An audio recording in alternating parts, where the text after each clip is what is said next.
Welcome to Equilibrium Echoes, the podcast where we delve into the transformative power of your inner world on your relationships. I'm your host, Alyssa Decker. Join me as we unlock the secrets of emotional equilibrium and dig deep into the tools and insights needed to foster healthier, more fulfilling relationships in ways that feel safe and authentic.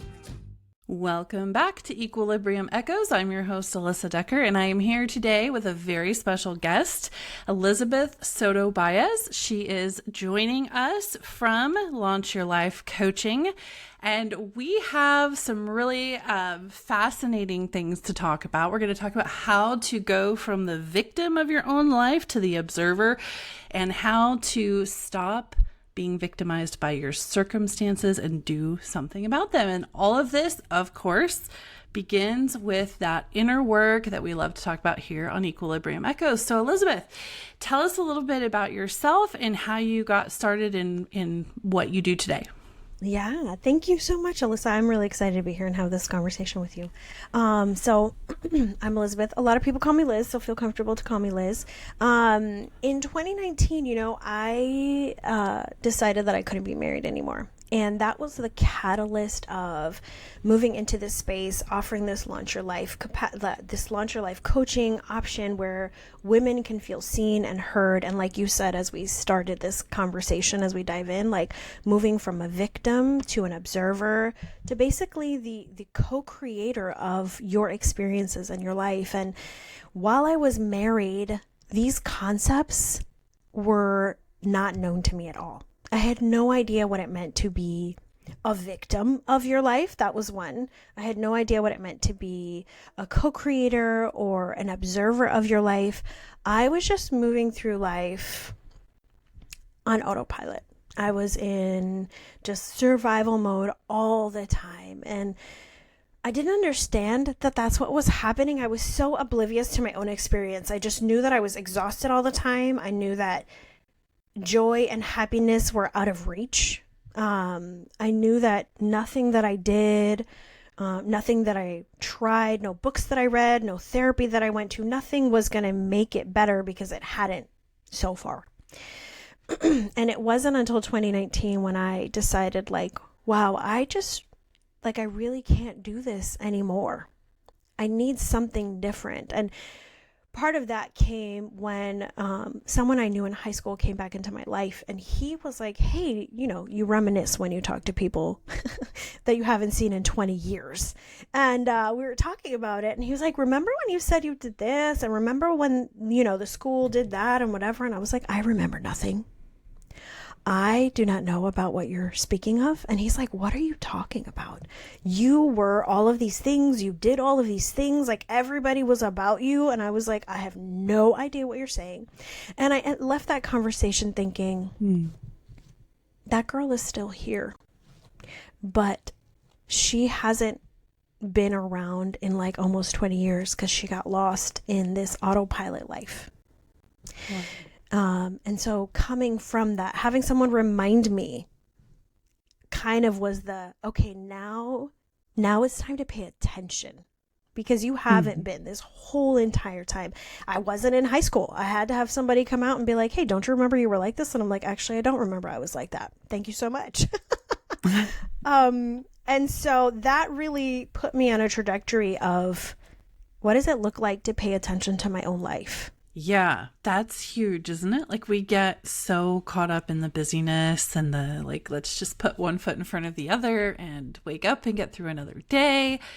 I found myself there where I'm like, what even happened to the last few months of just going through the motions? So it's really fascinating that you didn't remember who Elizabeth was or those experiences from school. So how did you get from that point in that conversation to where you are now as a coach and helping other people implement this? So that was my launching pad. So, Launch Your Life coaching came from this idea that it doesn't matter where you are or what you've done or not done, or what you should or shouldn't do. You get to launch wherever you are. And so he reminded me of things about myself that I didn't remember or hadn't realized were part of me. And so that was the power, that was the motivator for me to say, okay, if I was like that at one time, I can be like that now because that girl still exists. I stepped out of my marriage and it was the first time I could breathe, literally take a deep breath, like, oh my God, I've been suffocating, literally suffocating this whole entire time. And once I did that, I actually had women calling me. It took me by surprise. I'm like, I'm doing this thing. It's terrifying. I come from a religious background that frowns upon this move. Nobody knew it was coming. I didn't know it was coming. So everybody's like, what is happening to you, Liz? And I got phone calls from women who were like, so how did you do it? Should I do it? Are you scared? What are you going to do now? Like, what are you doing about what people are saying? And I didn't feel attacked. In those moments, I took a step back. It was the start of my observation journey of like, oh my gosh, people are watching me and people feel how I feel. Other women feel how I feel. And my heart is a heart of service. This is true of me the whole time. It was part of what that guy brought back. Like, don't you remember? And I'm like, no. This heart of service, you know, my other job, I'm a speech pathologist. I work in education and my heart is to teach and serve. So I was like, okay, here we go. I can help women with this. And I had a friend encourage me to become a coach, to get trained, go do the work. And that upended my life. Being a student of the work while also offering it to others completely caused a shift in who I was, how I showed up in the world, what mattered to me. This autopilot no longer was part of who I was. Like, presence of mind was a huge part, is still a huge part of how I move. And so in those spaces, I was able to take a step back. And this is where we move to like, how did you stop becoming a victim, right? Where I could step back and say, yes, it was hard. Yes, I was hurt in that relationship. Yes, there were things that happened to me that were unacceptable and inappropriate. And also I played a role in my own life. Like, I still had choices and I allowed certain things to continue when I didn't have to. And so I cannot continue to blame other people for my experiences if I'm allowing them to happen. If I'm perpetuating this somehow by continuing to show up in this space. And it became apparent to me that I had to not only forgive my former spouse, but I had to forgive myself for allowing me to continue to be there. And when I did that, it really shifted from he did these things to me to that happened in my life. And also now I know better and I can choose better and create better. Right. Right. Okay. So let's get a little cerebral for a second and just define what it looks like to see yourself as the victim. And then what it looks like to be in this role of observer of your own life. Like, give us some framework for how people can identify themselves in these two different positions. Sure. So when we're living in a victim mindset, we are often projecting our pain on others in the sense that it wasn't us. Like, it was all his fault. He did this to me. He hurt me. How could he do that? I'll never forgive him. I hate him or her or them.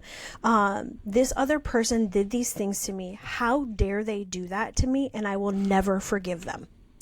And you live in that space perpetually. And anytime that name comes up or a situation comes up, you immediately have that fire in your belly of like, oh, they did this to me. How could they do that to me?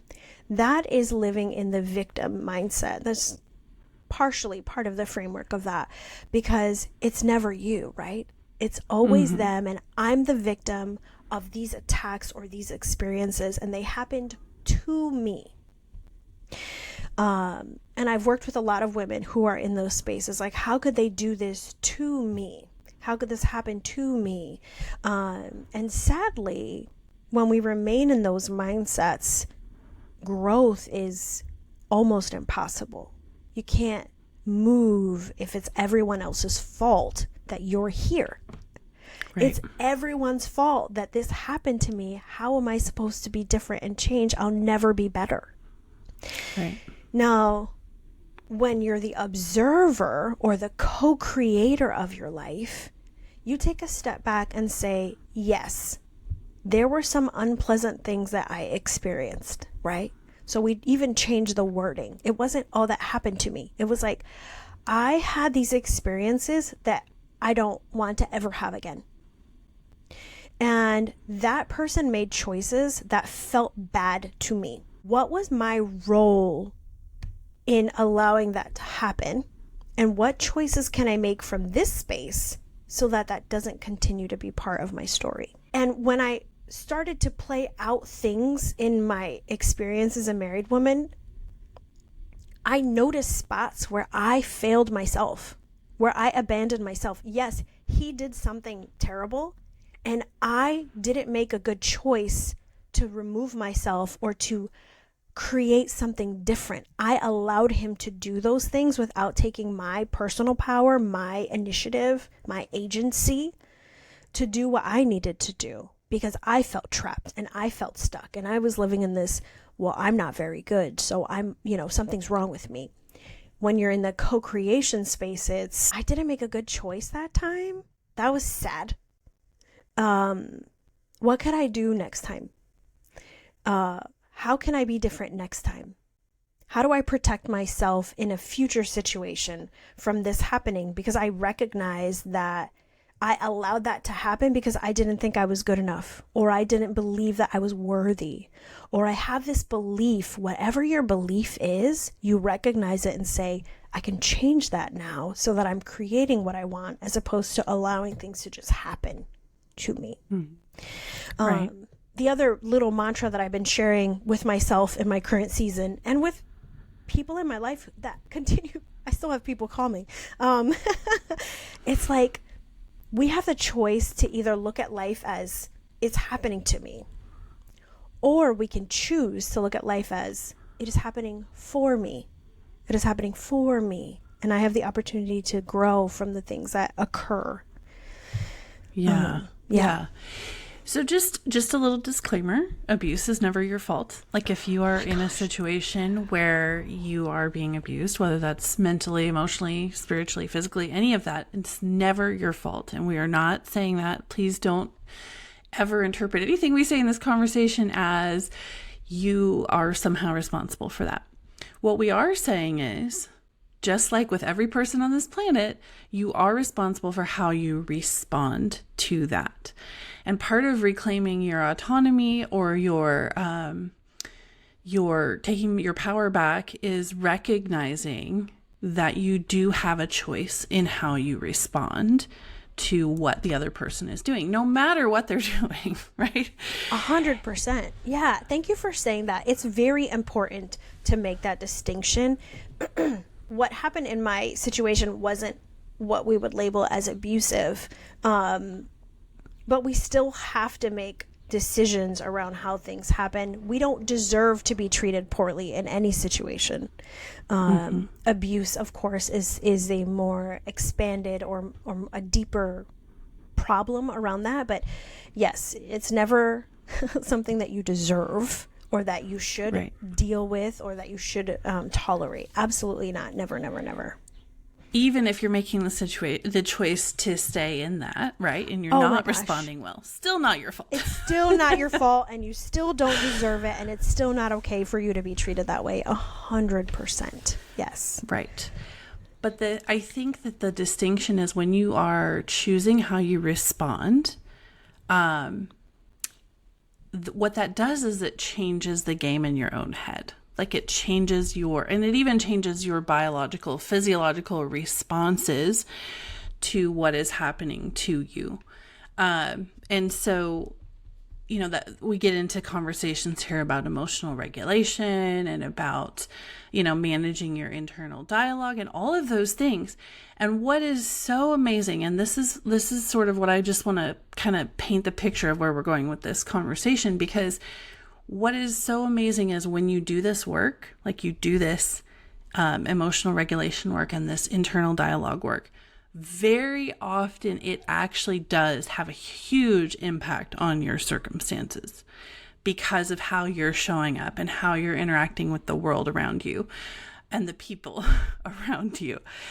And sometimes it doesn't. And sometimes your only choice is to leave, whatever that circumstance is. Mm-hmm. But whether you stay or whether you leave, you can still feel better in your own body, in your own skin. You can be proud of yourself. You can have your own back. You can show up for yourself and change the way you feel in your situation.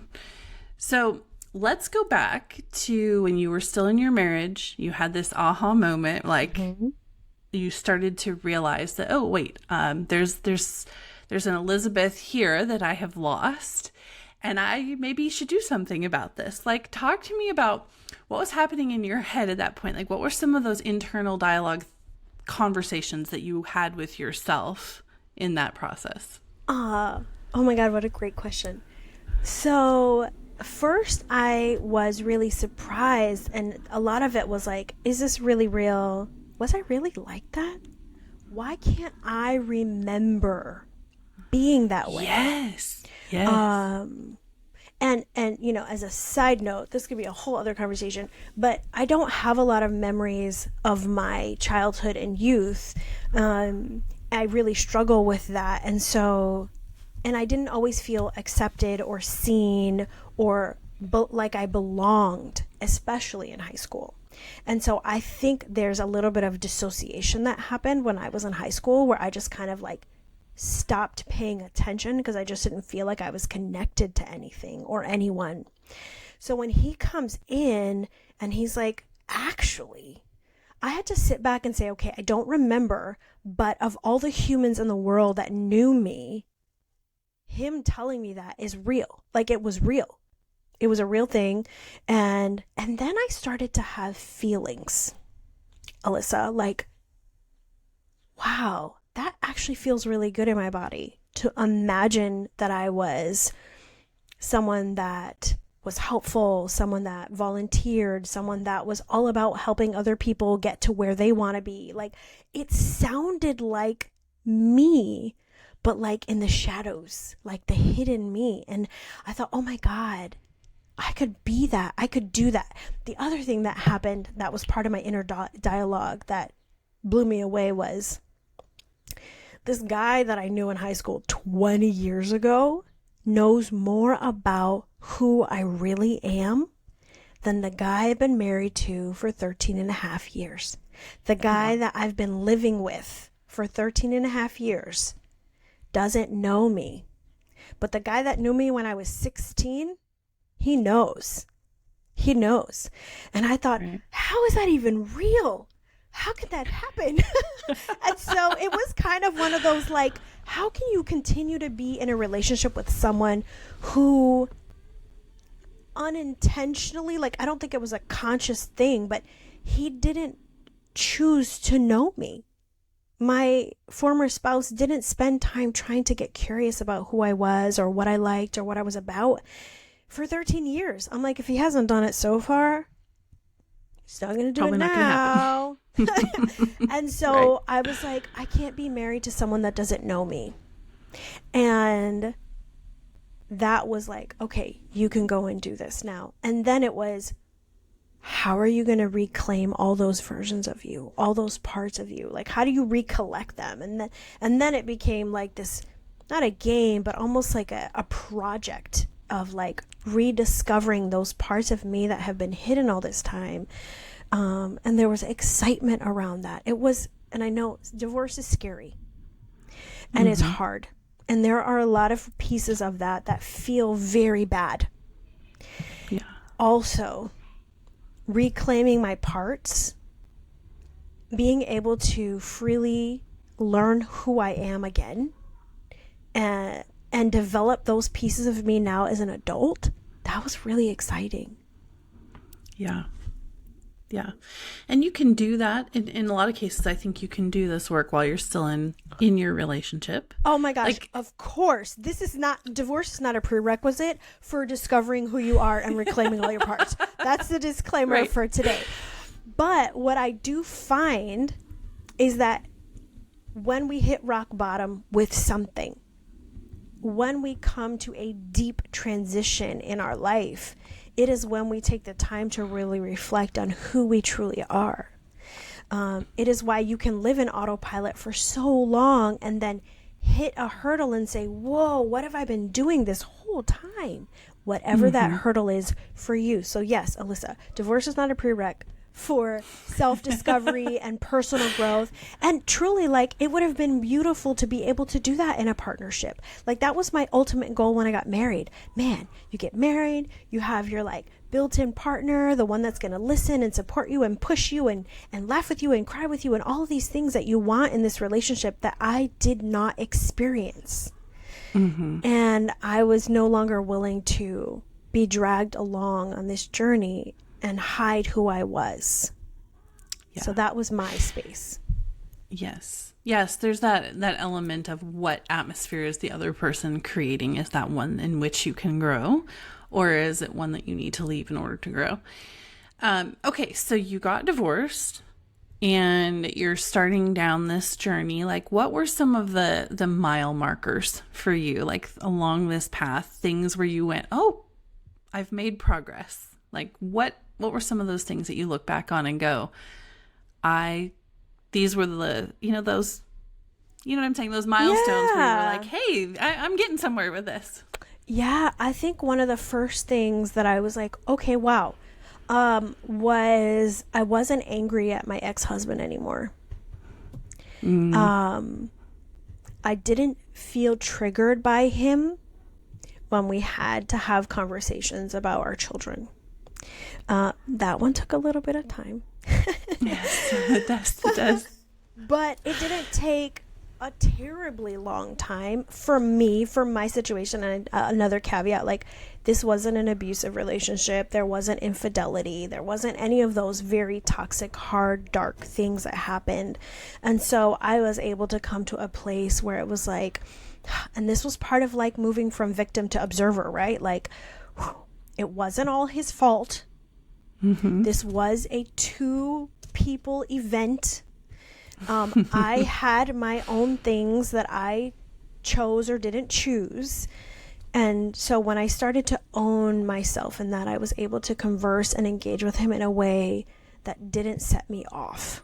And that was a really big deal.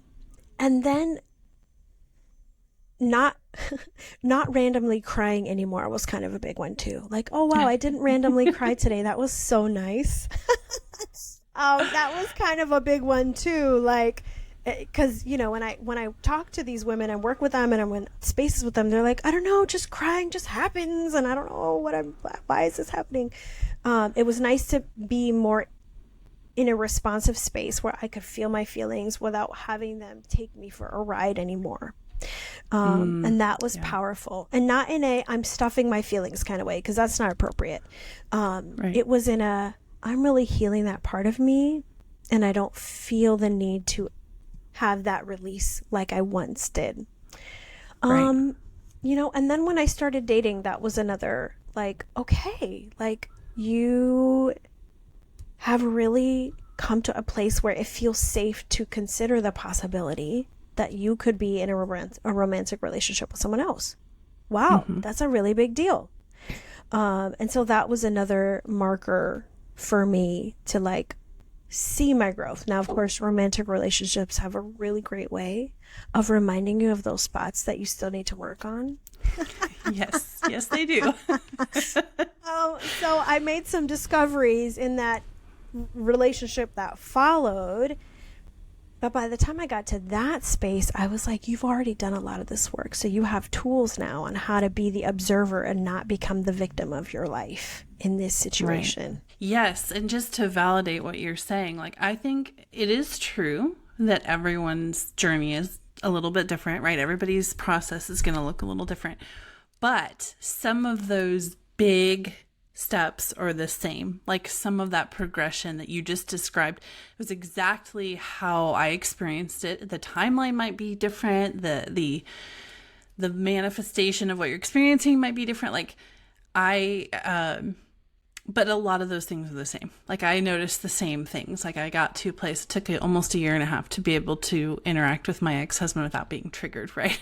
It might take 3 years for some people. It might take 3 months for other people. There's no right or wrong there. Some of it depends on like what your experience was in that relationship.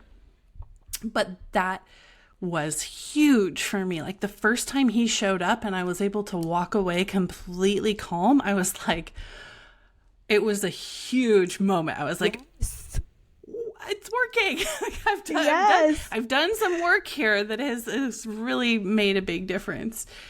And the same thing with like not just bursting into tears at random moments. Like, and that, when you were talking about that, I was thinking like that, I think is really your body's way of like trying to release 100% built up trauma and emotion. And that's why it's important to let that happen. Like, allow it. Be gracious to yourself when that occurs. You don't need to be angry at you or embarrassed or frustrated or disappointment, which are the feelings that come up when women talk to me. Like, I hate this so much. I'm just crying out of nowhere. I'm buying apples at the grocery store and poof, there I am, bawling my eyes out. It's okay. And this is your body's wisdom, right? Your body knows that it needs that. Just let it happen. Let it flow. It's okay. Right. And it happens because your body starts to recognize that it's safe in this space or in this environment. You know, like especially when you leave a very difficult relationship, your body most likely didn't feel very safe in that situation. And when you exit, your body's like, oh, we're safe now. We can. Same thing with sleep. Like some women have, when they're going through this work, they spend a lot more time sleeping. That was one thing that really surprised me, was for the first 3 months, I was tired all the time. Like I just could not wait for the afternoon nap. Or I'd sleep 10 hours at night and I'm like, what is wrong with me? Nothing was wrong with me. It was my body recovering 100% from extended periods of being in fight or flight, high levels of cortisol, and eventually, I moved past that. Like I recovered to a point where I didn't need that anymore. But those things are normal. I just want to say, like, there is nothing wrong with you if you start down this path and this healing journey and you experience some of those things. Right. And thank you for saying that, because women often will say, is it normal? And then insert whatever experience is happening for them right now. And normalcy, I don't like the word normal, because normal is not, it's not static. Like what was normal for you, Alyssa, was not normal for me. But what is appropriate and normal is that we're going to have experiences that we don't expect. And there's going to be a processing that our body needs that we need to be gracious to. And when it comes up and it's curious, right? This is where you can begin your observer journey. It's man, I am exhausted every single day. What does it mean? Not, oh my God, I'm awful, I'm tired. It's like, man, what is my body doing now? Or I must really need this. And that's okay, because that's what you need. And that fierce self-compassion is so important, because we're so critical of ourselves and we're so judgy.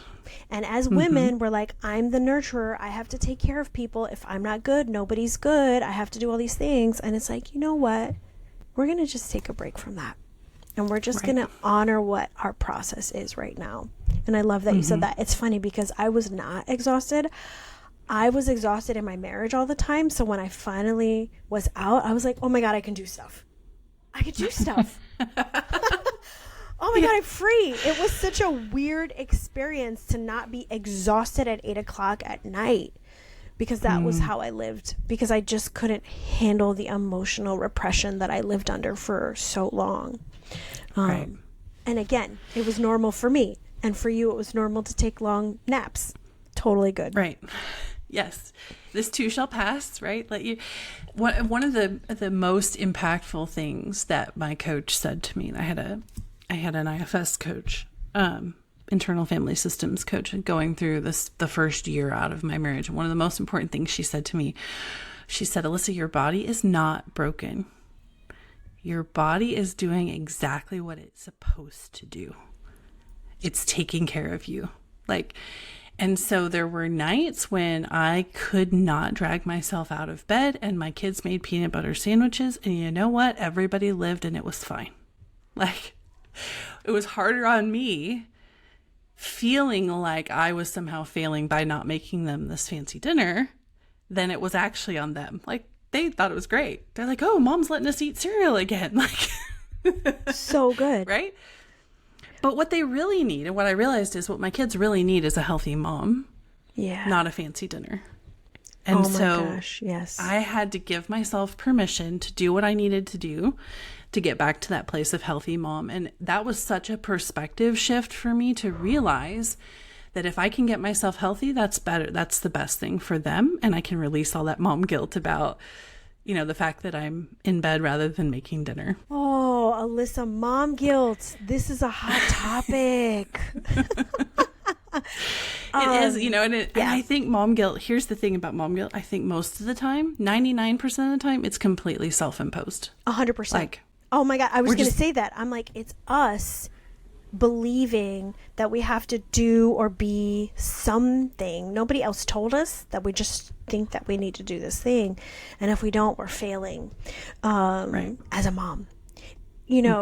Thank you for sharing that. When I was in this process, and what I shared with my ex-husband was like, our kids need to feel safe and loved. This is our mantra. Safe and loved. Safe and loved. The umbrella of safety and love is everything. It's not perfection. It's not abundance amount of time with them. They need to believe that in all of this, they are safe and they are loved. And if they feel that, the memories of how this all went down won't be what you imagine it's going to be. Because he was worried that our kids were going to have emotional breakdowns. And that they were going to be shattered. And they weren't. It wasn't what he imagined. Thankfully, right? That isn't the truth in all the situations, right? We just said that. Everybody's situation is a little bit different. But we were so committed, and continue now to be so committed for them to feel that they are safe wherever they are and that they are loved no matter what is happening. There hasn't been this deep rupture. And I think your sharing about your experience is beautiful because your kids still felt loved and safe with you, even though you couldn't make a 3-course meal for dinner. Right. We believe that they're thinking something that they just aren't. The kids aren't thinking man, mom didn't make me lasagna and, garlic bread for dinner. What a loser. That is not what they're thinking. No, they were like, woohoo, Cocoa Pebbles.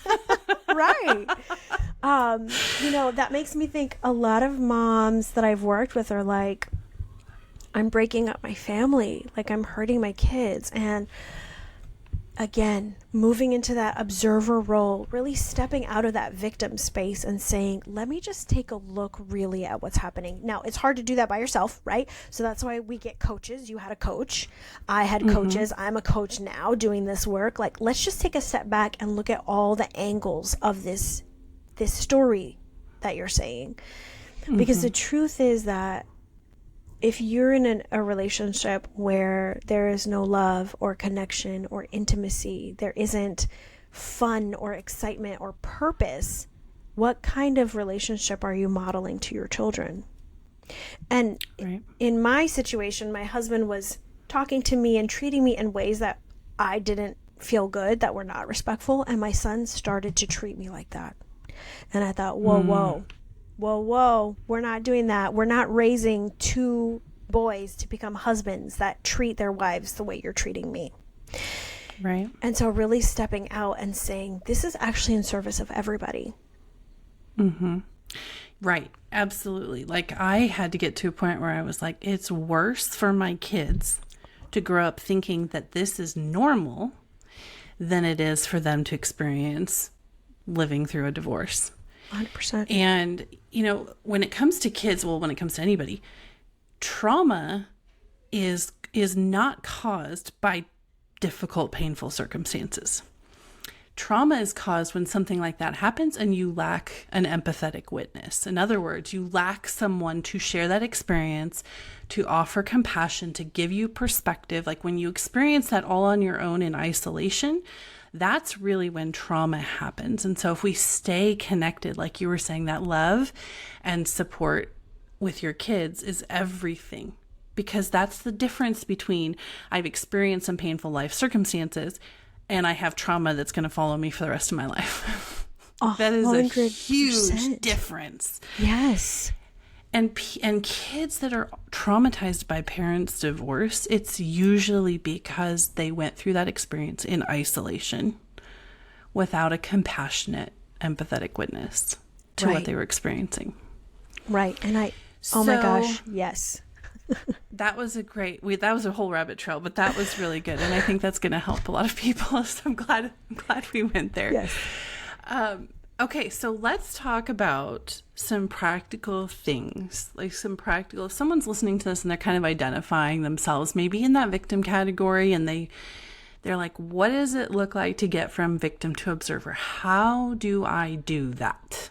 Okay. Let's talk about some practical steps from getting from point A to point B. Yeah. Okay. So first things first, it is a journey. It doesn't happen overnight. So when you start this process, it's not like, it's not working, Liz. It's like, no.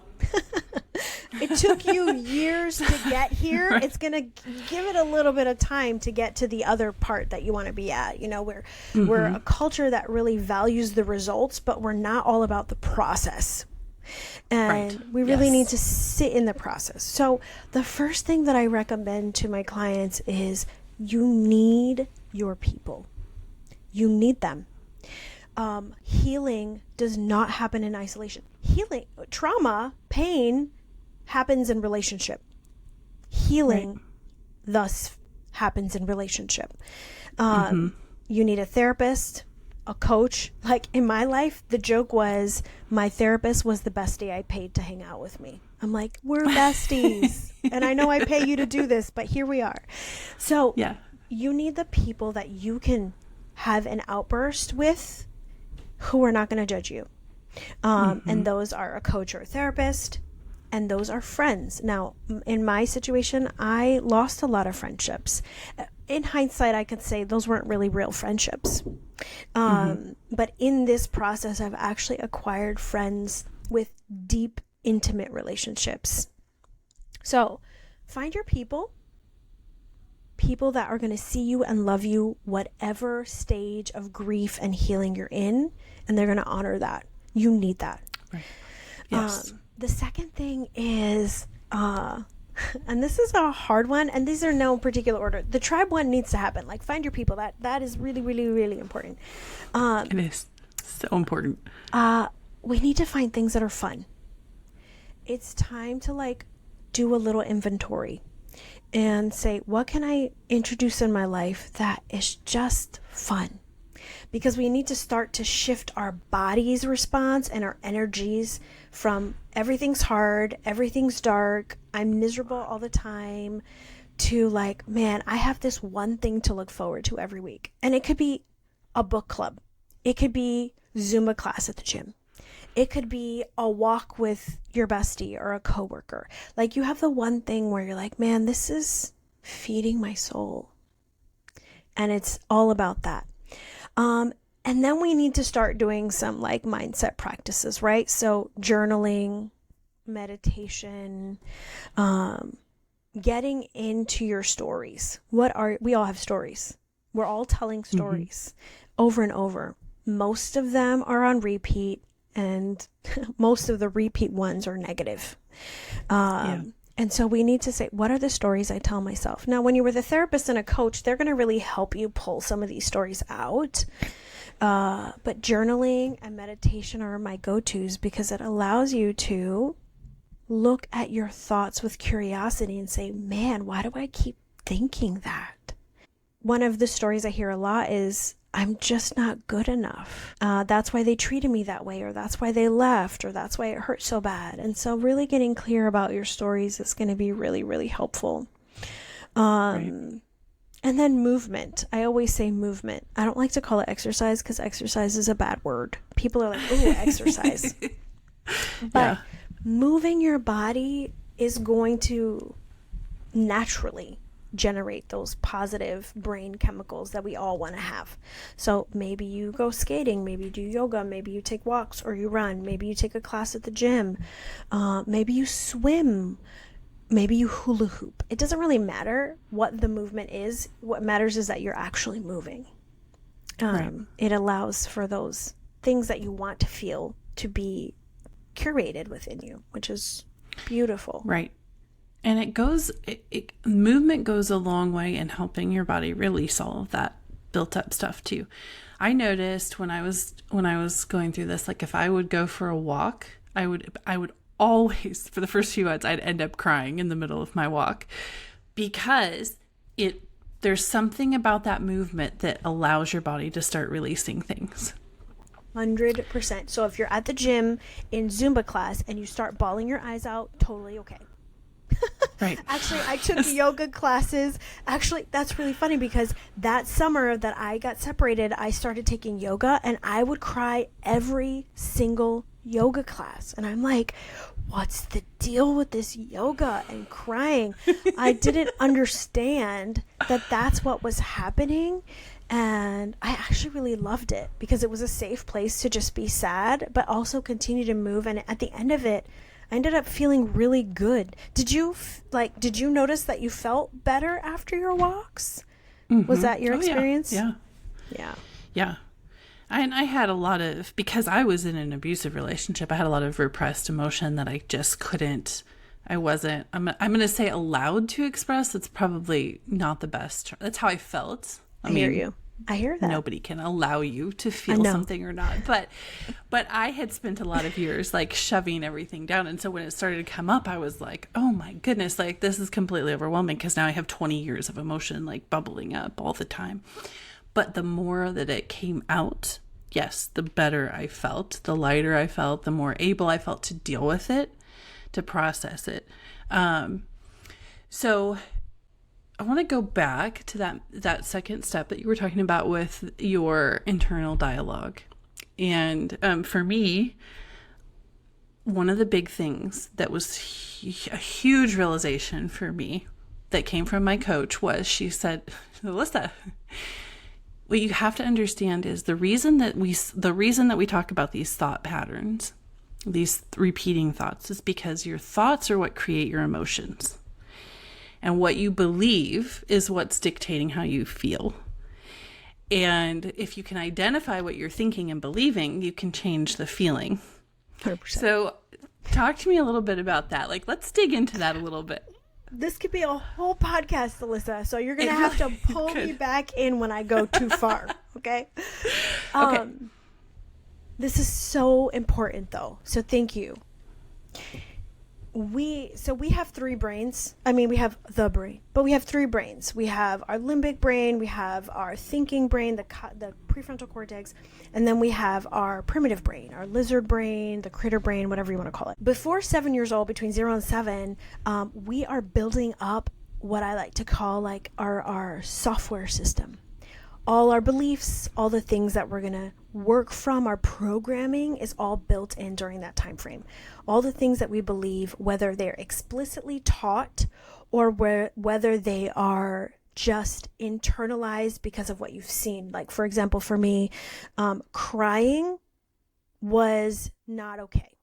Nobody told me crying wasn't okay, but that's what was modeled to me. And so crying wasn't okay. We don't cry. It doesn't change anything. It doesn't make you better. Stop. Don't do that. Right. It's ugly. Mm-hmm. And so, as an adult now, I've had to work through like, it's okay to cry because that was an internalized program. We all have these. And the way that we move in the world is all based from the stories and beliefs that we have programmed into our brain. And so the choices that we believe are available are from our belief system. The way that we move, what we have access to is all from what we believe. So when I give examples of this, I always do religious beliefs because it just feels easier to access. But like, a lot of people believe that divorce is wrong. And they have that, it's like roots of a tree. Like, it is so deep inside of them that they could never fathom that maybe divorce is a good choice. Mm-hmm. And we have those, and because it's not a good choice for them, they will continue to participate in a relationship that might be abusive or neglectful, because, oh my God, I can't. Like, divorce is bad. Yeah. When we have those experiences, we're moving in those spaces, and then our stories are looped. Like, and you know what? I didn't believe divorce was bad, but I did have the belief that I need to stay in. Marriage is hard, and you just have to work at it. So that was my loop. Yes. That was my loop. Yep. Me too. Marriage is hard, but you have to work at it. Relationships are hard. And so that was the loop. And anytime it felt bad, that's the story that played. Marriages are hard and you have to work at it. And it was like a tape just replaying until one day I was like, but when is it not hard? Like, is it fun? And so when we don't dismantle our beliefs, we continue to make the same choices with new people or new situations, which is how we get the, why do I keep attracting the same guys? I keep dating the same guy. I mean, it's a different guy, but it's the same guy. And part of it is because what you believe you can have, what you're worthy of, and you don't even know that that's what's happening. Now, the scary part, Alyssa, and I'm watching this happen actually with one of my clients right now. When you start to unpack your beliefs, they're so deep that they start to shake who you believe you are. So you start to have this identity crisis. Well, if I don't believe that anymore, then who am I? And now what do I do? And that creates a whole, like, it's like Pandora's box. Like, oh my God, look at all the things I'm scared of. Yeah. And that's where the fear, I think, comes from when we're sitting at the beginning of this journey, like, do I really want to go there? Right? Because somehow intuitively we know if we start down this path, it's going to go places we don't want to go, right? 100%. I think that's why we have that hesitation, why sometimes it takes us so long to be willing to walk down this path. 100. I have a different client who is exactly like that. Well, if I'm not a wife, what am I? And if I'm not a mom, what am I? And this goes into a whole other, like, well, who are you really though? Like, when your kids grow up, who are you? If you stay married and your spouse dies, who are you? You know, when your parents die, who are you? You know, and henceforth, this is like, oh my God, this is a whole separate podcast, because when our beliefs are connected to our identity and we start dismantling our beliefs, then we're doing identity work. Who do I believe I am? What do I believe I'm worthy of? Where did that belief come from? And how do I change it? And it can become scary and hard. Also, really beautiful. Also, really exciting. Also moves you into that observer space again. Like, wow, I can't believe for 13 and a half years, I let myself believe that marriages have to be hard. And I stayed in a marriage that felt impossible because I decided that I was just going to believe that. And I've changed that. Now I know, yes, relationships takes work, but man, there's so much joy and fun and excitement and connection and intimacy that can happen also. And I've allowed myself to believe something different. And it's in service of me and whoever it is that will be my partner, right? This is true of all the things. You know, even with the kid story, man, I believe that if I have a divorce, I'm going to damage my children. Well, what's a different belief that we could try on instead?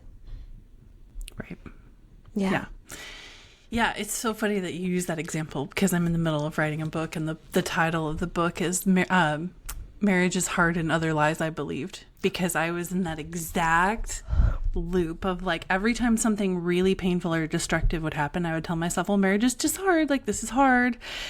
And but I eventually got to the point where I'm like, I think there's supposed to be a little fun in this too. Like, and we don't have any of that. So I think that's funny that you gave us that example. And so I was thinking when you were just talking now, to go back to that finding something fun, you said as the second step in this journey, or one of the things that you recommend people do, we can get so stuck in our current lives. Like, I remember being in a place where I was like, I don't even know what fun is. Like, I don't even know what I enjoy. Yes. Right? 100%. And so it's also okay. And I know we're saying this a lot. It's okay. It's okay. But it really is okay to like have to try some different things. Oh my God. And figure out what is fun. Right? And what did that look like for you? How did you figure that out? Thank you for saying that. Yes. We don't know what we really want. We just know that we no longer want that other thing. Like, I don't want that, but I don't actually know what I want next. So being in that space of not knowing. So my divorce happened during COVID. So this was hard because we couldn't do things, right? And what I did was just sit with myself and get curious about what are things that you like anyway. Like, when you were married, when you're not married, like, what do you just like? I like cooking. I like writing. I like singing. I like taking walks. It was just kind of a list of like, even if it was like, what could be fun? Like, not like, you don't even have to be super enthusiastic about it. You could just be like, well, like, what could be fun? And just coming up with a short list. Now, for me, what worked a lot for me, and fun is relative, right? But for me, because it was COVID, what I really enjoyed was long walks and audiobooks. And it became like a thing. Like, my kids were 7 and 9 at the time. So I was like, all right, you're going to stay here. Don't open the door. I'm going on a walk because I need to listen to my book and see what's happening in my story. And I was able to make that be fun. But the other thing that I, when I help clients with this, it's like, well, what did you like doing when you were little? Like, what was fun as a kid? Because as in my story, right, 16-year-old Liz was doing all these things that 38-year-old Liz wasn't doing. And so finding that, like, let's just try it out. Maybe I still like those things. That's a good place to start. And asking your friends too, like, what do you like, Alyssa? Like, what's fun for you? Maybe I'll try one of those things. Right. It's okay to not know. And it's okay to get curious and try stuff. And it's okay to try something and be like, yeah, that wasn't it. Right. Yes, exactly. Yeah. It's okay to try something and quit. Like, yes. Oh my gosh, yes. It is. 100%. And it's okay to start small. If you think you might like gardening, maybe plant a couple of tomatoes and don't dig up your whole backyard right away. Start small. Yeah. Oh, and adult coloring books was another thing that I did, which was really great because it allowed me to quiet my mind, which was a really important part of like being an observer, watching what you're thinking, not being trapped in the overwhelm. Yes. Yes. Yeah. Yeah. For me too, I had to also get past this idea that everything I do for fun has to somehow be productive. Yes. It's okay to just sit and read a fiction book, even though that's not productive in any way. I mean, it could be, but it could be, but that was the story again that I was telling myself. I think it is productive in the sense that it creates rest and it creates peace in me. But the story I was telling myself is, well, if I'm not reading something nonfiction and educational, then I'm, what's the point of that? I know, right? What a waste. No. Right. Sometimes rest can be the only goal, and that's okay. That's really important. That's worth repeating, right? Rest is a goal too. And whatever activity leads to that is a valuable, productive activity. Yes. Yeah. Okay, so as we wrap up here, paint me a picture of what life can look like. And again, I just want to say we're never done with this work. This is a whole process. It's a lifelong learning adventure. Mm-hmm. But paint me a picture of what life can look like or feel like when you make it through, over that first big mountain of doing this work. What is there to look forward to for that person that's listening to us going, this sounds really scary and I'm afraid to even start. Like, give them some motivation. What can it be like? Okay. I'm like, wait, hold on. Yes, I love that. Life can be expansive. This is the word that I've been using a lot. So we can move from trapped to expansive. So when we're trapped, everything feels hard, it feels dark, it feels enclosed or suffocation. In the expansive spaces, you have lots of options. Things can feel light and free. You can have fun without feeling guilty about it. You can choose to do things for yourself, even if someone else doesn't agree. You can get curious about yourself and what you love without feeling like people are watching you all the time. Because they're in that trapped space. It's like, well, what are people going to think? People are judging me. I'm being criticized. I just know I am. And in this free space, it's like, man, everything is light and easy. And easy is relative, not easy like life is suddenly easy. It's a journey. Like, right now in this present moment, I've been through a dark season. It has been really challenging. Also, all the healing I've done has allowed me to still find joy and gratitude and peace and hope and fun in the midst of something that has been really painful. And that's what it looks like to get over that hump, to move from victim to observer to co-creator. Yes, life's going to happen. It's inevitable. Stuff's going to come up that you don't want. Also, in that space, I can say, wow, this feels bad. I'm going to dig into my tools. I'm going to find my people and make sure I spend time with them. I'm going to do the fun things I love because it's fun. I'm going to take walks. And if I bawl my eyes out because it's really hard, I'm still going to do it. And feel like you are alive in your life. You are living your life. And that is like, even as I'm telling you it, I'm like, oh, I can take a deep breath. I can move. Yesterday was a hard day, but today feels really good. And I'm grateful. And it really can feel like that all of the time, even when it's hard. Once you develop and you build, you get those tools. Like that's something you said. Like I've noticed it is always a journey, right? Like it's a cycle. Sometimes you feel like you've taken 3 steps up the stairs and fallen back to the bottom. Totally. All of that is normal. But the hardest part is getting started because you are not only digging into this, but you're developing the tools. Right. To do this work. And when you get over that first big mountain, it gets easier because you then have the tools when the next thing comes up. 100%. And that's where working with a coach or a therapist is so helpful, because we can give you those tools, right? And that is the part I think that most people can't do themselves. Right. Is learning those tools of how do I do this? 100%. Yeah. So tell me, tell those listening, how can someone identify themselves as like the perfect fit to work with Liz, in this launch your life coaching? Like, give us a little pitch for how you work with people and what that looks like. Yeah. So I work with women who are ready to create their brand new next life. They are ready for the next thing. They are ready to do the work. It feels hard and scary. So all of those feelings are still present, but they're like, Liz, I know that there is something beautiful waiting for me and I can't get there.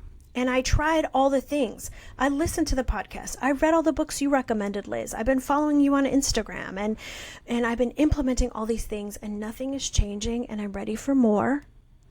Then you are the human that will find the most success in my programs, because you're ready to do that, and you're ready to show up, and you're ready to be held accountable in love and tenderness and gentleness, right? Not in judgment, but like ready to learn and grow, ready to create your brand new next life because that's what this is all about, right? Creating your next version of life. And right now I actually am opening up one-on-one spots starting this June to work with women in my Breathe for Life program, which is a 6-month weekly coaching program that is curated for you. So I meet you where you are. Like you said, Alyssa, this is a journey. Everybody starts in a different place. Maybe you have a few tools that you love. Maybe you have no tools at all. That's okay. You come in and we get to meet where you are and link arms and begin the journey together from that space. And it's beautiful. It is so beautiful to do this work. Actually, I just talked to someone recently about how hard life has been, and I was sharing just about life. And she said, Liz, like, I've been thinking about all these challenges like blocks in the road, but when you talk about it, it sounds like a walk through the forest. And I thought, oh my God, that's really what it's like. Like, I'm a little bit lost. It's a little bit scary, also really beautiful. Also, I can hear the birds. Also, there's flowers and I can hug a tree. And then I find the path again and I'm like, oh my God, there's the water. Like, that's what this is like. And it's so fun. So I would love to connect with you if that sounds like something that you're interested in. Yeah. So tell us where people can find you. And I think you have a freebie to offer people to help them get to know you and get some tools in their tool belt. I'm so excited about that. So you can come find me on my website. It's launchyourlifecoaching.com, or you can come follow me on Instagram, launch.your.life.coaching. And I'm always posting stuff there to provide support and value and get connected and just start your I'm just going to start some stuff. There's lots of tools there.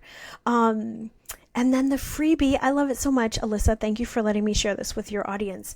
It is a 10-minute breathwork session. Now, I didn't talk a lot about breathwork as a tool because what I find is people are intimidated by it.